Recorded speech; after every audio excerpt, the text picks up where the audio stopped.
प्रभास की most awaited movie Radhe Shyam 11 मार्च को release हो चुकी है। 350 करोड़ रुपए के बजट में बनी इस राधे श्याम फिल्म में करीब 60 करोड़ रुपए केवल इसके VFX पर ही खर्च किए गए हैं। राधे श्याम फिल्म में इंडियन सिनेमा का अब तक का सबसे एडवांस VFX है, like Hollywood level. Creator studio नामक एक हॉलीवुड की VFX कंपनी है जो सर्बिया के बेलग्रेड में स्थित है। उन्हीं के द्वारा राधे श्याम मूवी का मैक्सिमम VFX वर्क किया गया है। उन्होंने डोंट ब्रीथ टू सैलो जैसी कई हॉलीवुड फिल्मों के लिए भी काम किया है। आप उनके वर्क प्रोफाइल को यहाँ स्क्रीन पर देख सकते हो। इट मीन्स अच्छा कंटेंट दिखाने के लिए फिल्म मेकर ने कसर नहीं छोड़ी है। Well done south Indian film industry. इस फिल्म की पूरी शूटिंग हैदराबाद, इटली और जॉर्जिया में हुई है। राधे श्याम मूवी का यह बिहाइंड द सीन ट्रेन का है। एक्चुअली पूजा हेगड़े को ट्रेन से लटकाना काफी ज्यादा पसंद होता है। इस सीन की शूटिंग को VFX स्टूडियो में ही कर लिया गया था। इसके लिए एक ट्रेन की एक बॉगी को स्टूडियो में ही तैयार किया गया था जो एक डमी ट्रेन है।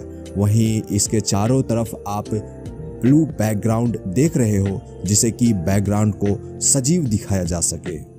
जब हमने इस सीन को मूवी में देखा था तो यह सीन रोमांटिक के साथ खतरनाक भी लगता था, बट यहाँ शूटिंग देखकर आप कह सकते हो कि यहाँ जान जोखिम जैसी कोई चीज नहीं थी। यह शूटिंग लोकेशन हैदराबाद के रामोजी फिल्म सिटी का है। उसी फिल्म सिटी के VFX स्टूडियो में यह पूरा सीक्वेंस तैयार किया गया था। फिल्म का यह लोकेशन इटली का है। एक्चुअली फिल्म को 1970 के टाइम का कलर ग्रेडिंग दिया है और उसी के अकॉर्डिंग पूरा माहौल भी तैयार किया गया था। यह उस समय का सीन है जब पूजा हेगड़े और प्रभास एक ट्रैफिक जाम में मिलते हैं और वे अलग अलग बस में सवार रहते हैं। उनके बीच वहां जो भाप से लिख कर कॉन्वर्सेशन होती है उसे कुछ इस तरह से शूट किया गया था। यहाँ आप कुछ चाइल्ड आर्टिस्ट को भी देख रहे हो। एक्चुअली उन बच्चों को ऑडिशन से चुना गया था। शूटिंग खत्म होने के बाद बच्चों को टीम की तरफ से गिफ्ट भी दिए गए थे। वहीं बारिश जैसा एनवायरनमेंट तैयार करने के लिए सड़कों पर पानी भी डाली गई थी। इस सीक्वेंस को एक ब्रिज पर शूट किया गया था जिसके लिए घंटों तक उसे जाम करना पड़ा।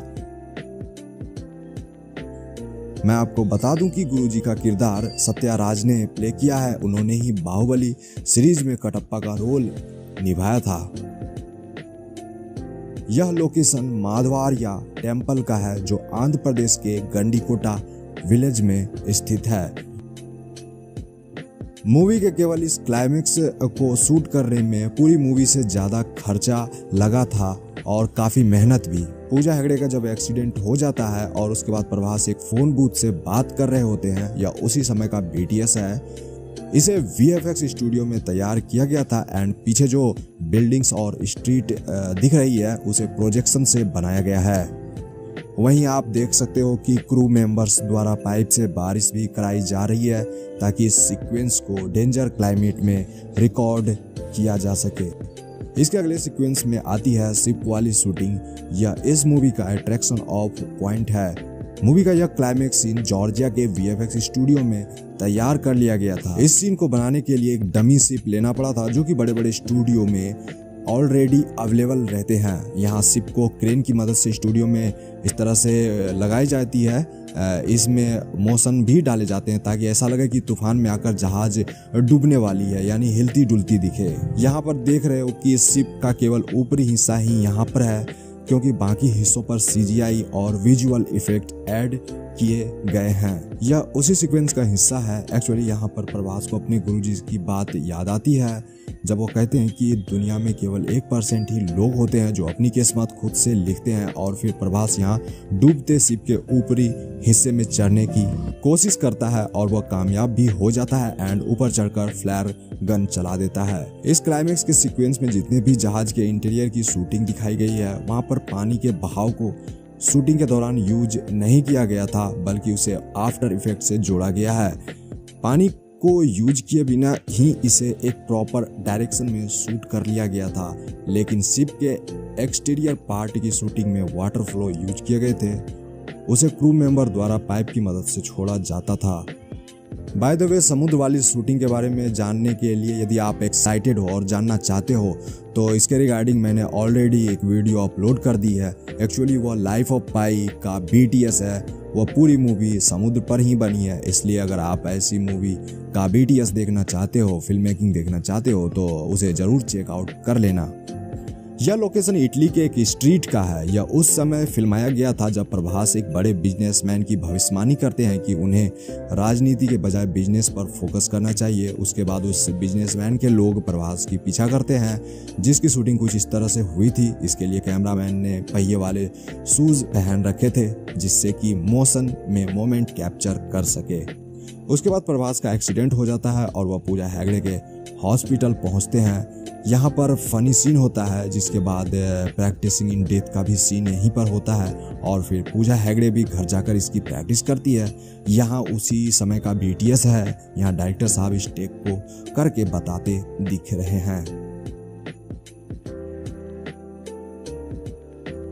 राधेश्याम मूवी का सबसे रोमांटिक सॉन्ग आज की आ गई का यह प्यारा सा BTS है। इस सॉन्ग को अरिजीत सिंह ने आवाज दिया है, मिथुन सर ने लिखा है। वैसे तो इस सॉन्ग को शूट करने के लिए डिफरेंट लोकेशन पर जाना पड़ा था, लेकिन इसकी मैक्सिमम शूटिंग लोकेशन जो है वो जॉर्जिया की ही है। प्रभास और पूजा हेगड़े की जब आखिरी मुलाकात होने वाली होती है तभी का यह सॉन्ग है। यह सॉन्ग मैं इश्क में हूँ है। मूवी का यह scene resident of royal house का दिखाया गया है, बट एक्चुअली में इसकी शूटिंग एक VFX स्टूडियो में ही कर ली गई थी। एंड इस सॉन्ग के बाद प्रभास जिस पीले कलर की टैक्सी में बैठकर एयरपोर्ट के लिए निकलते हैं, यह वही टैक्सी है। क्लोजअप शॉट लेने के लिए इसमें बड़े कैमरे इंस्टॉल किए गए थे। इसके अगले सीक्वेंस में पूजा हेगड़े का एक्सीडेंट होता है। एक्चुअली इस सीन को शूट करने के लिए कार को क्रेन के सहारे मोशन से इस तरह से दिया जाता है। जिस ट्रक से कार की टक्कर होती है उसे भी आप इस फ्रेम में देख ही रहे हो। एक्सीडेंट होने के बाद पूजा हेगड़े को हॉस्पिटल लाया जाता है। यह उस वक्त का सीन है। बाहुबली फिल्म की वजह से रिलीज से पहले ही फिल्म ने 200 करोड़ रुपए का कारोबार कर लिया था। वहीं 79 करोड़ का बम्पर ओपनिंग भी से मिली है। यह इंडियन सिनेमा की थर्ड बिग बजट मूवी है। पहले नंबर पर रोबोट 2.0 है एंड दूसरे पर साहो है जो 350 करोड़ में बनी थी। एंड इस फिल्म को 350 करोड़ में तैयार किया गया है, यानी राधेश्याम को। By the way, Radheshyam movie के डायरेक्टर के राधा कृष्णा कुमार हैं। लीड स्टार कास्ट में प्रभास हैं और उनके अपोजिट पूजा हेगड़े है। पूजा जी के बारे में कहा जा रहा है कि वह अब तक की सभी फिल्मों के कंपैरिजन में इस बार सबसे ज़्यादा खूबसूरत दिखी हैं। वहीं भाग्यश्री ने प्रभास की मां का किरदार निभाया है, जो कि रियल लाइफ में सलमान खान की गर्लफ्रेंड रह चुकी हैं।